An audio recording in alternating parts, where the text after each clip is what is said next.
Heç ailə məclisində evlilik mövzusu açılanda biri acı bir gülüşlə deyib ki, evlənmək pul tələb edir, mənim cibim isə boşdur.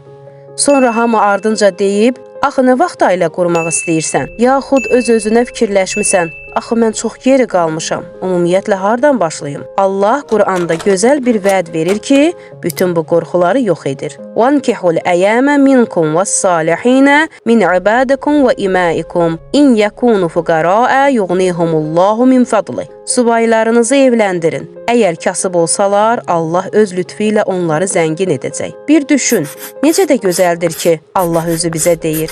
Qorxmayın, mən sizin rozinizi verəcəm. Sanki Allah əlimizdən tutur və deyir, sadəcə başlayın, qalanını mən həll edəcəm. İndi belə bir sual yaranır. Bu ayə bizim üçün nə qədər önəmlidir? Çox. Allah bizə əmr edib ki, bacardığımız qədər gənclərimizə və subaylarımıza evlənməyə kömək edək. Biri cibindən yardım edər, biri məsləhət və dəstək verər. Digərləri isə lazımsız adət-ənənələri kənara qoyar və gənclər üçün yolu açar.